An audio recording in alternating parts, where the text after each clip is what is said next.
Off more than he can chew here. I just switched hands on him when I switched hands, and he hit him with a left. And a lot of people don't know that Stan can throw with his left as good as he can his right. I've always been able to throw both hands. I come from a family of 14. The biggest thing is the fight for the supper table. You just have to get in there and get some food before the rest of the kids get it. And the play was offside. The Bruins were offside on the play. Here's Bouchard and Jonathan going at it. Bouchard and Jonathan. Oh, Jonathan ripped a couple of... Oh, look at this heavyweight battle. Look at Jonathan go. Jonathan. Oh, won that clearly. Stan Jonathan took on Bouchard, and O'Reilly is belting Lupien. Wait a minute, Wednesday has knocked down Lupien and pounding away John Wednesday. And the fight's won by Boston. There's blood on Stan Jonathan, but that's Bouchard's blood, I believe. That was the toughest fight I've ever seen in my life. It was unbelievable. But despite Stan's victory over Bouchard, the Bruins lost that series 4-3. Don Cherry was soon fired, and Stan found that more and more he didn't fit in with the Bruins system. I wasn't playing that much with Boston anymore, and they wouldn't give me any answers why I wasn't playing. And like I said, I wasn't going to sit on the end of the bench, be a fourth-line player, and play spot shift and just be a fighter for them. You have to know you cannot embarrass them, have them sit on the bench like mad dogs. Stan remained a fighter off the ice, such as when Bruins general manager Harry Sinden tried to take advantage of Jonathan's unique status as an Indian. The Bruins were only allowed to issue a limited number of visas for Canadian players, and Stan didn't require a visa.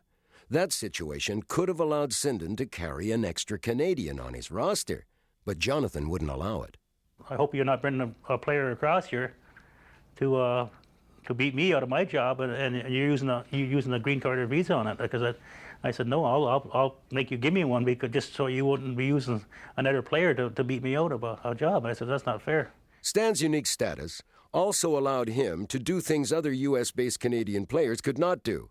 That also made Sinden unhappy. I did a car commercial for the guy, and Harry Sinden I was calling in the office saying, you can't do it because nobody else on a team can do them either, because they have to only can be down there just to play hockey.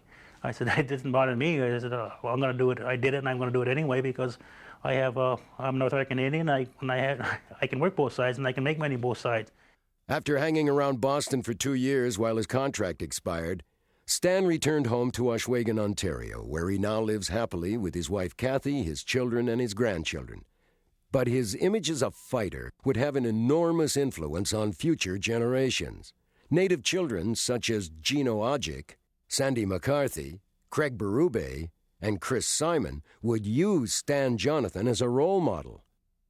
And the dominant image of Indians in the NHL in the 1990s would become that of enforcers.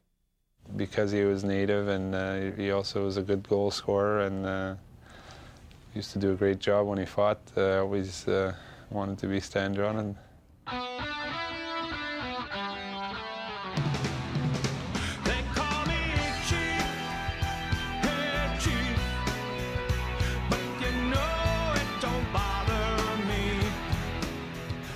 Yeah, always did call me Chief. They knew you were native, they called you Chief or Little Chief. They start calling me the Chief, and you know full well it was just in a friendly natured way. But you could play guys, get other teams, and it wasn't so friendly.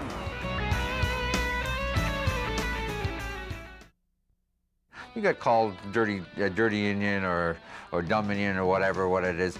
You little Oahu, or you Homo effing Indian or something like that. It was just like a FBI type of a thing, and it was boom, fast, over, If he was saying something to me as a squaw humper, well, he's saying that to my wife. The other dominant native in the NHL during the 1970s was Reggie Leach. The Riverton Rifle was an integral part of the Philadelphia Flyers Stanley Cup winning team in 1975 and won the Conn Smythe Trophy as the most valuable player in the playoffs in 1976. Leach led the entire NHL in goal scoring in the 1975-76 season with 61 goals. But Leach faced much bigger battles off the ice. His story reveals another reason why more native athletes never made it to the show, or why their careers were compromised.